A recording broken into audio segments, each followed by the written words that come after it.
Are you sure this is the right address? Nessa's meek voice called out. Yes, sweetie. I'm sure that I've only got it wrong if you had gotten it wrong when you told me, her mother replied from the front seat. Nessa peered out the window of the minivan to stare at the aged brick house. She read the metal numbers nailed onto the door carefully and checked them against her memory. This was the first time she had been brought to a friend's house who was her friend alone. Like the pale blue button-up that was slightly too long in the arms, most of Nessa's friends were hand-me-downs from her brother. She took a deep breath and pushed her brown hair behind her ears. She opened and slammed the car door, her mother staying inside, watching her daughter with a proud smile. Nervously, Nessa walked up to the house. There was no porch, just 3 stone steps up to the front door. Nessa's finger hovered over the doorbell, when suddenly the front door swung inward and opened. Hey, Catherine isn't home yet, so we can just play toys until she comes back from work, Astrid said. There they were, holding the door open. They wore the same purple headphones they always wore in the classroom. Both Astrid and Nessa had brown hair about chin length, but Astrid's hair was a deeper brown that almost appeared black, especially in the shadowy doorway of the house. Who is Catherine? I thought you were an only child, Nessa asked as she stepped inside. My mistake. My current foster mother doesn't like to be called Mom, so I call her by her first name, Astrid explained nonchalantly. I guess we never talk much about your family situation, Nessa said, looking past Astrid at the living room. The only lights turned on came from a shaded table lamp in the corner and a stained glass standing lamp, with the overhead lights turned off. I guess I never realized you were in foster care either. What happened to your mom and dad, if you don't mind me asking? Nessa asked. Well, I never had a mom, and when I was a baby, Dad couldn't take care of me, and I don't really remember him, Astrid explained. They paused, noticing the discomfort on Nessa's face. I'm still pretty happy with my friends, though, even though I don't have a normal family. I guess grown-ups say all families are normal, but you know what I mean, right?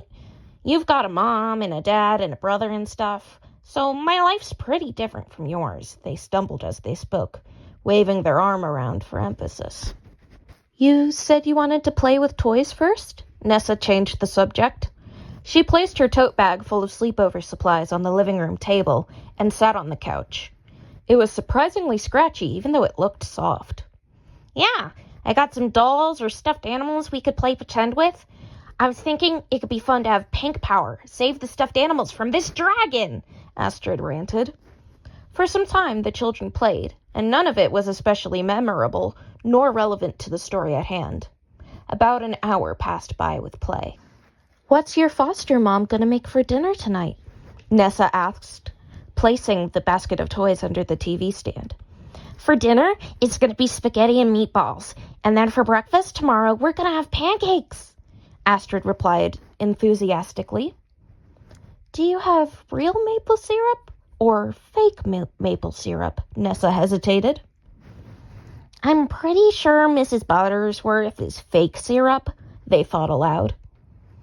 I don't want pancakes with that stuff. It's like liquid butter and sugar. Do you have any chocolate chips? Nessa bargained. I don't think so. Astrid folded their arms and tilted their head in thought. What about fruit? If you put fruit inside the pancakes, it'll go all raw in the middle, but we can top it with fruit, Nessa pointed out. I don't think fruit snacks count for that either. Astrid shook their head. I don't want to eat them. Can you ask your mom to make something else? Nessa asked sheepishly. She lowered her head, feeling guilty for being so picky. Astrid stood, thinking for a moment, scratching their chin. I've got a better idea, Astrid exclaimed. They walked over to the windowsill and began to lean over it. Then Astrid beckoned Nessa to join them with a wave. Look, our neighbor is out of town and he left all these black raspberries on the bushes, Astrid said as the children peered out the window. Past the wooden fence was a line of unkempt bushes with tiny black dots. Don't you mean blackberries? Nessa inquired. No, black raspberries are like blue or red raspberries, but, well, black, Astrid elaborated. Blue raspberry is just a candy flavor, Nessa corrected. Really? That must be why I never seen them before. That's weird. Astrid shrugged. We can't ask for raspberries if your neighbor is gone, though. You couldn't be suggesting... Nessa trailed her rhetorical question. Yeah, I'm suggesting we go pick them. Every year those berries stay on the bushes and rot, because the neighbor doesn't even pick them. It's food waste, Nesta. I know you hate food waste, Astrid pleaded with Nessa. What I hate more is... Her voice quieted to a whisper. Stealing. Even suggesting such a thing gave Nessa a cold shiver. She backed away from the windowsill.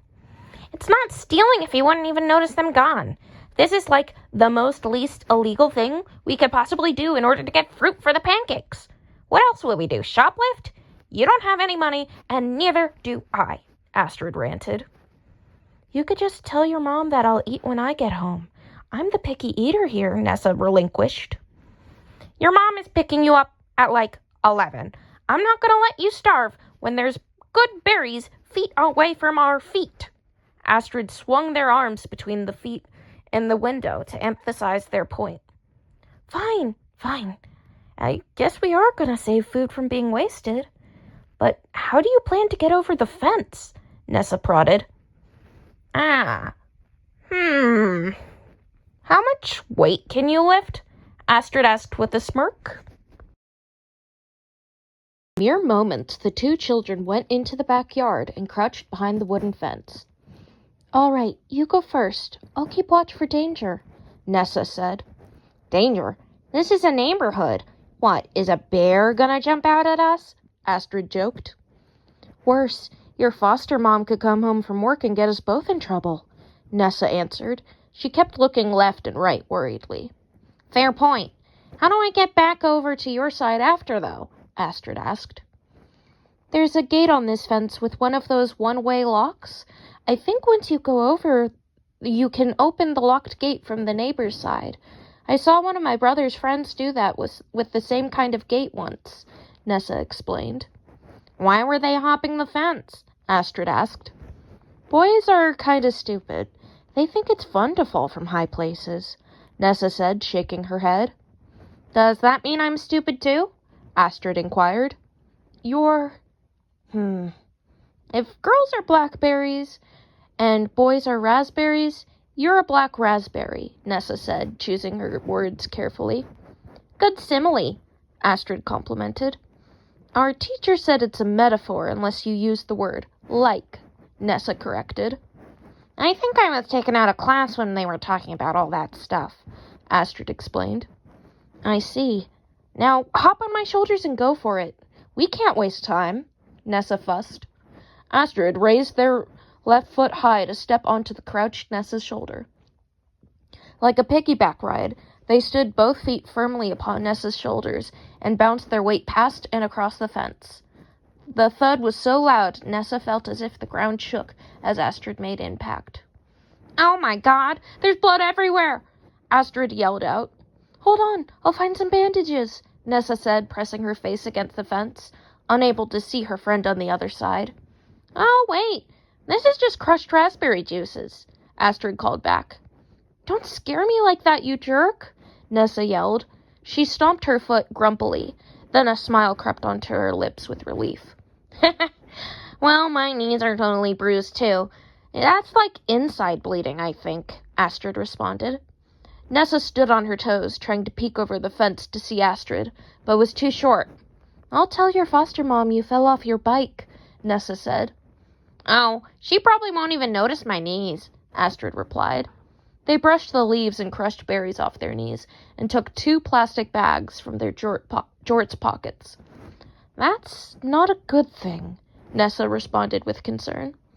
Ow! A thorn! I always wondered, why do raspberry bushes have thorns if they want birds to eat the berries and spread the seeds? Astrid asked as they picked the berries into the bag. Maybe if you become a plant scientist, you can explain that, Nessa replied, leaning on the fence, crossing her legs, trying to act casual. I guess it works out, 'cause when the berries rot, the seeds fall off and spread. That must be how the bushes spread in this yard. The neighbor doesn't garden, so he probably didn't plant these bushes himself, Astrid ranted. Nessa nearly tripped as the fence gate beside her suddenly sprang open. Astrid walked through with a toothy grin, holding a bag of berries in each hand. 2 plastic baggies full of raspberries, they proclaimed proudly. Astrid handed over Nessa's bag, and Nessa inspected it carefully. Where can we hide these from your parents? We're going to be in trouble if they find out we stole raspberries, Nessa said, staring at the bag of berries held away from her face as if it were toxic. You think I had a lot more than I do, Astrid joked. Nessa gave a deadpan expression and raised her eyebrows. So? My foster parents tend to walk around the house at night. If you're okay with crushed up berries, we can put them inside our pillows tonight, Astrid improvised. Why do they walk around the house?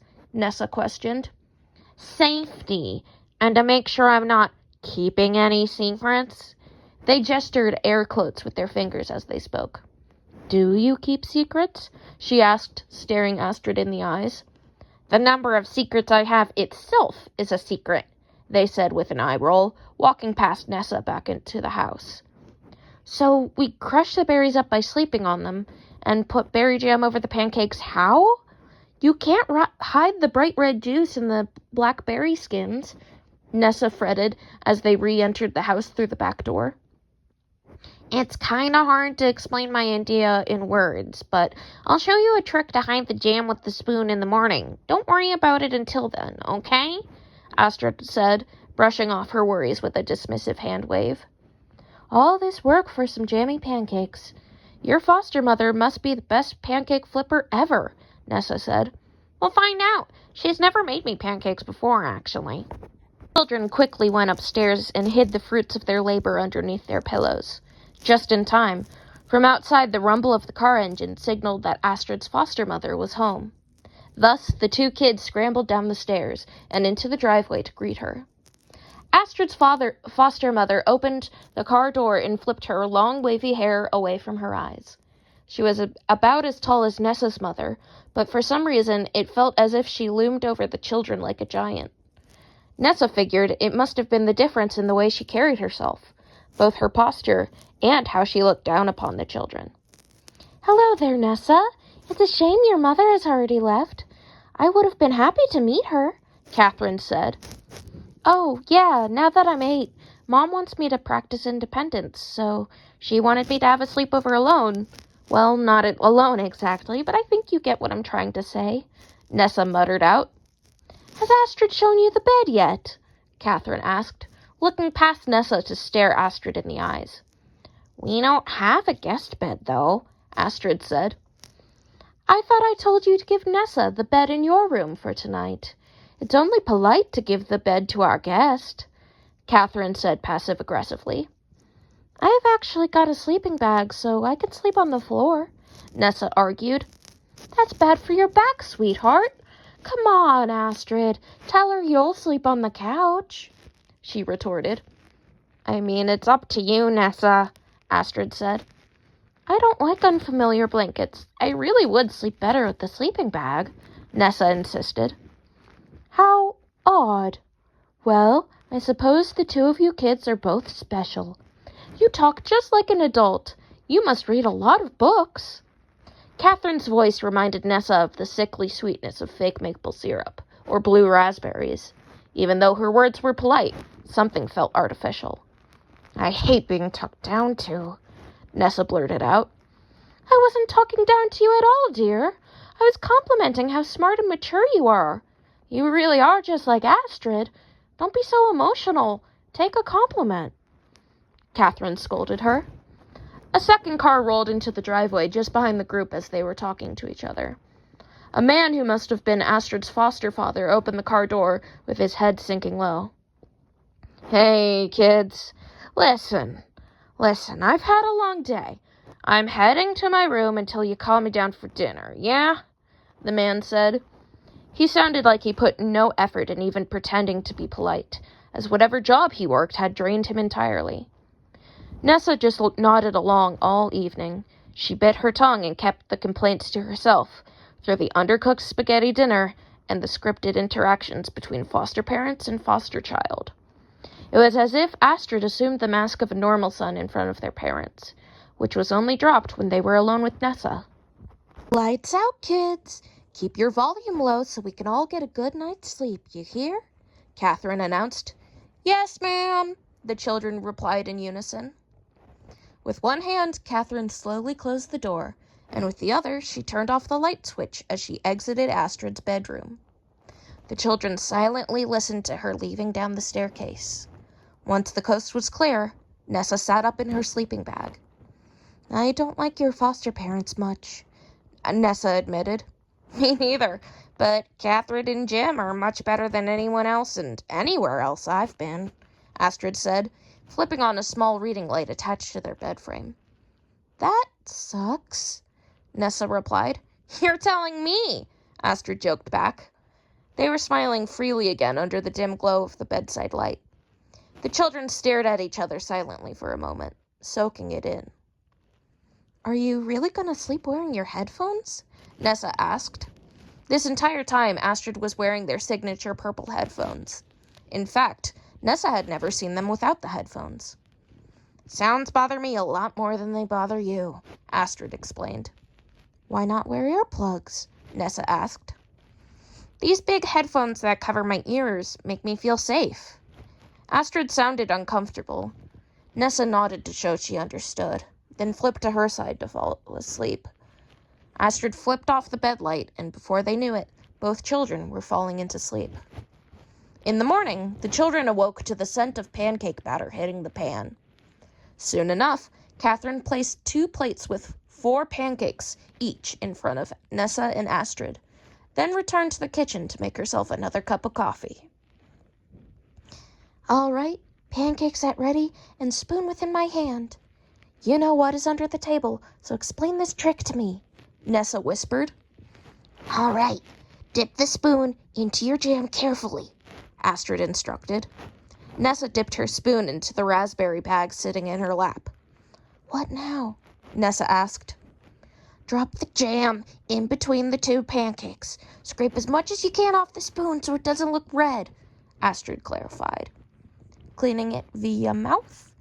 Nessa put the spoon in her mouth and pulled it back out, now with no visible berry juice.